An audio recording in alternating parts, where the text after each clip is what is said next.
Il vient le jour du Seigneur, brûlant comme une fournaise.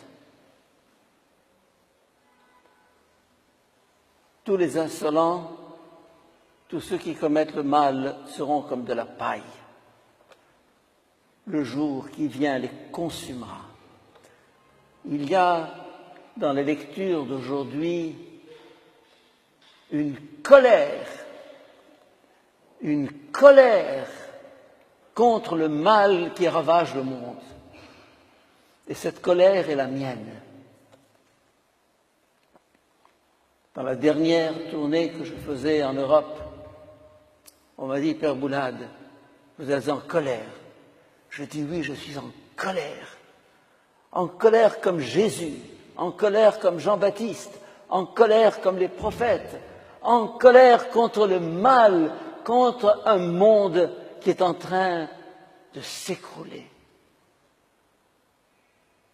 Comme les 2 tours jumelles de New York, ce n'est qu'un avertissement, ce n'est qu'un signe extérieur.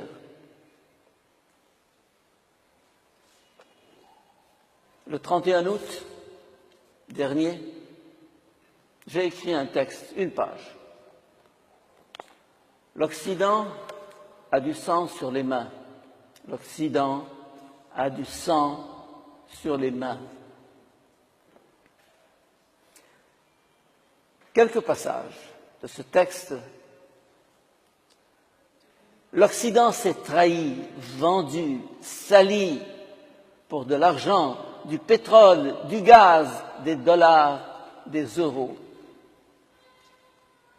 Cette situation au Proche-Orient depuis déjà bientôt 30 ans, avec l'anéantissement de l'Irak, avec 1 million de morts, cette guerre en Syrie actuellement, avec plus de 100 000 morts,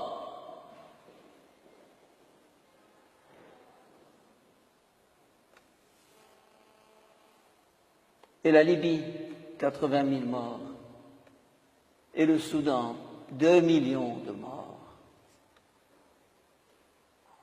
Et ce que nous connaissons ici en Égypte et ce que nous vivons,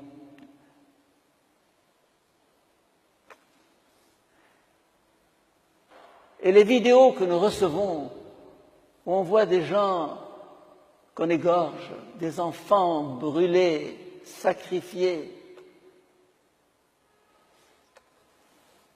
ça me met en colère, ça me fait pleurer.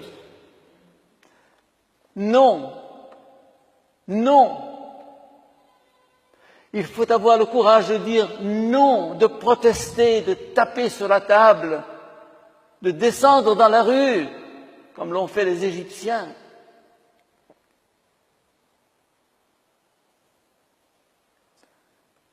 Mais malheureusement, toutes ces atrocités sont l'œuvre du pacte atlantique, Amérique, France, Angleterre en particulier. Pourquoi? Pour de l'argent, du gaz naturel, du pétrole, des dollars, des euros. Maudit soit l'argent, maudit soit le pétrole. Un bébé, un enfant, frais comme une rose, frais comme une fleur, écrasé, massacré, défiguré, et des familles entières sur les routes.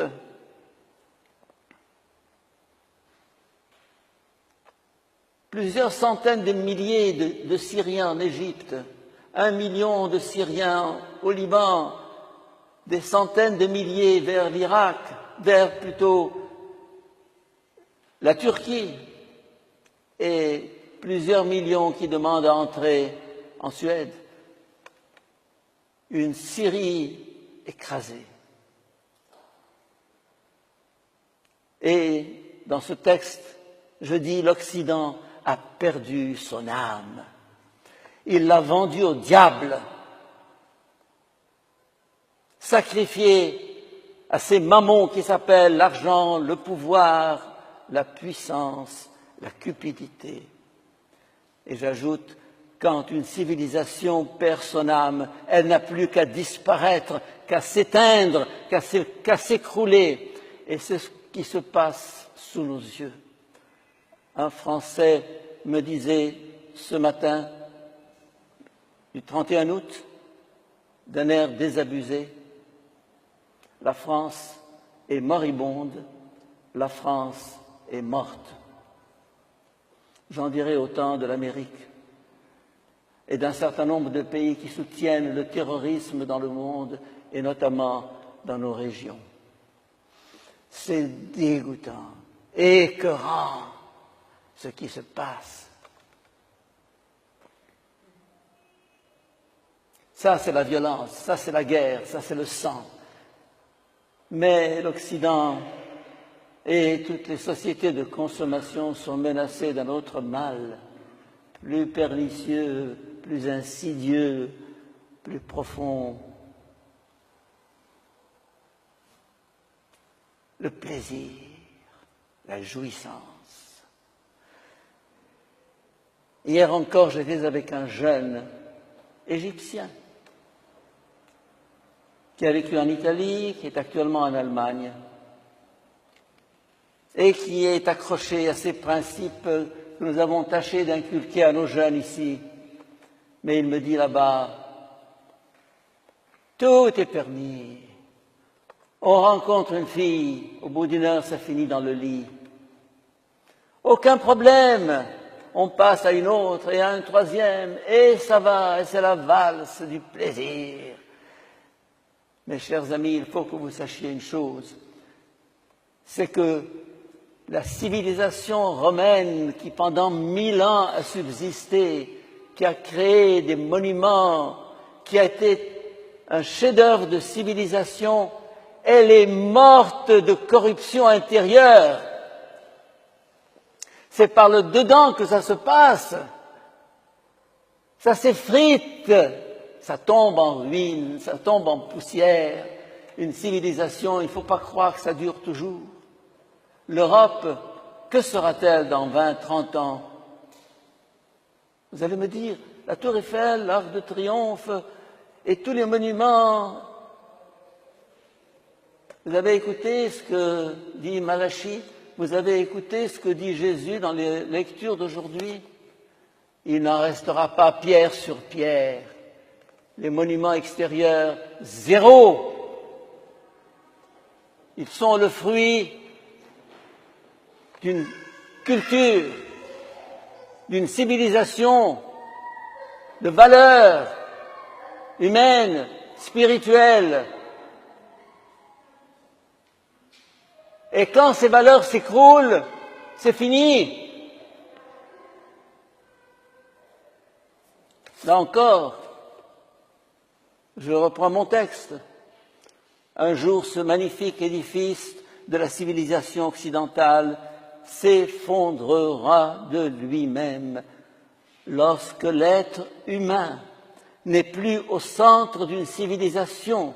Cette civilisation, si prospère qu'elle paraisse, est condamnée à disparaître. Et je vois venir l'écroulement de l'Occident. Vous allez me dire, vous êtes pessimiste. Quand le ver est dans le fruit, quand c'est pourri du dedans, quand les valeurs morales n'ont plus d'existence, quand on vend des êtres humains pour du pétrole et du gaz et des dollars et des euros, c'est fini. C'est fini. Alors il faut un réveil. Il faut une révolte. Il faut une révolution. Il faut crier, il faut descendre dans la rue. Pas seulement pour un changement de régime politique, car ce n'est pas au niveau de la politique que ça se joue, c'est au niveau du cœur, de l'être humain, du dedans. Et le combat, je le joue chaque jour avec moi-même et chacun de nous aussi. C'est dans ce combat intérieur que l'avenir se prépare.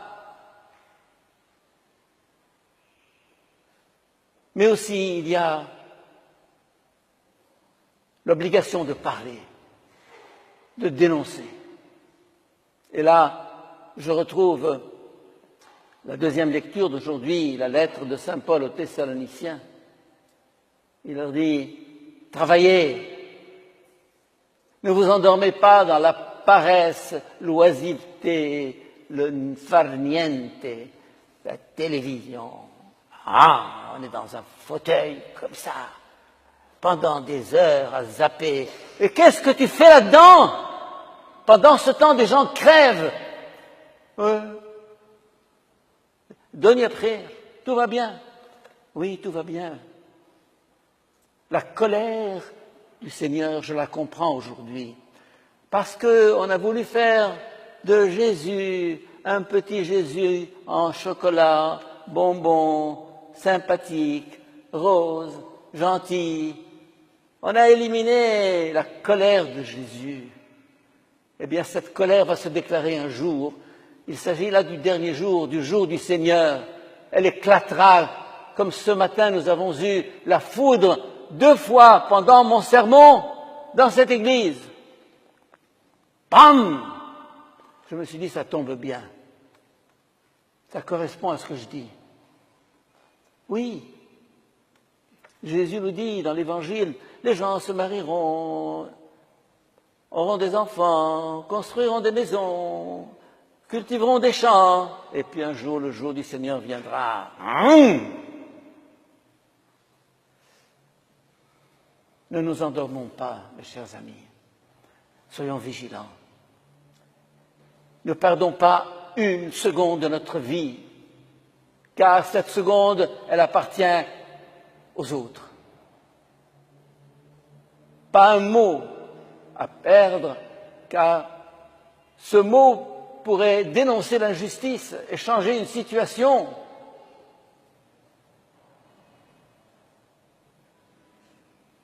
Le mot travailler ne signifie pas simplement travailler avec ses mains, c'est occuper au maximum sa vie, son temps, maximiser cette vie pour que par elle quelque chose se transforme, l'humanité accède à ce qu'elle doit devenir. Il est grand temps de se révolter, que la révolution politique que nous avons faite devienne une révolution spirituelle et que nous ayons pour ambition de créer un monde humain avant que le jour du Seigneur arrive et détruise cet univers.